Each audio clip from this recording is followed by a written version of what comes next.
So if you're 60 and you've saved a couple of $1,000,000, you've probably asked yourself this question: should I stay in the market or should I go into cash? Because as you're taking withdrawals, seems to be that every dip becomes bigger and every headline becomes even louder. So let's discuss this.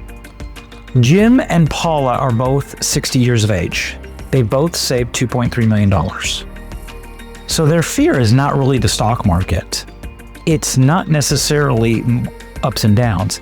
It is, as they're pulling money out for retirement, how that impact affects their investments.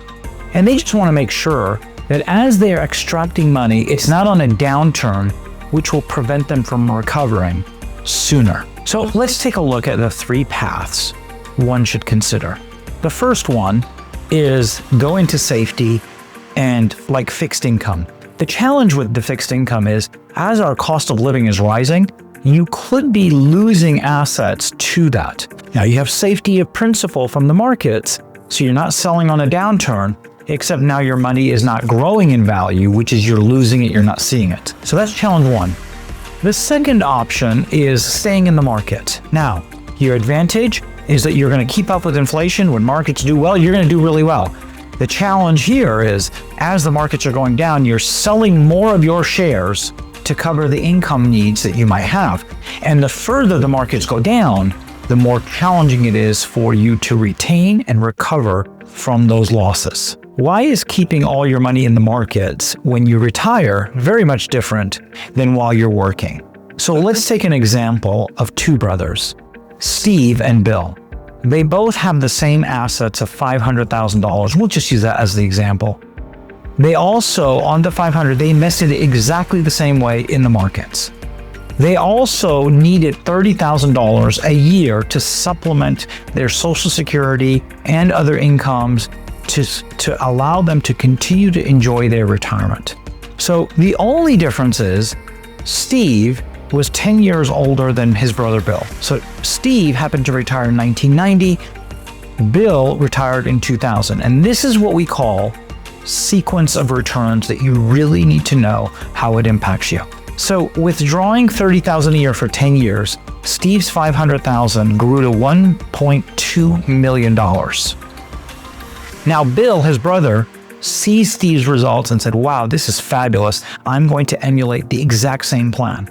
So Bill retired in 2000, and after 10 years of doing the same withdrawals, his balance is just over $156,000.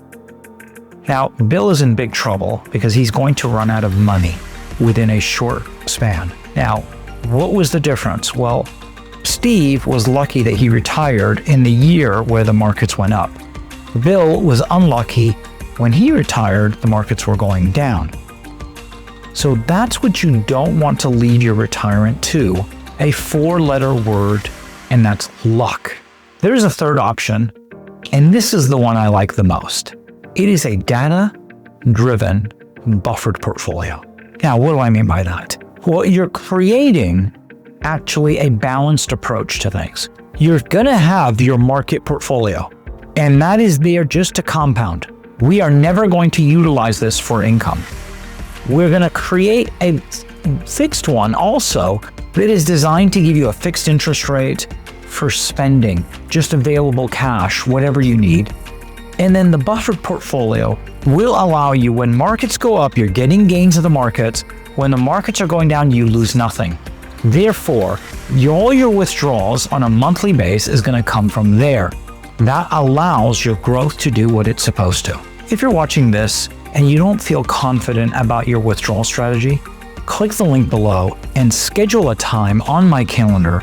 It's a 15-minute call where I can guide you on what you need to consider moving forward. The retirees who I have guided over the past 2.5 decades are not attempting to time the market, avoid it, attempt to eliminate volatility.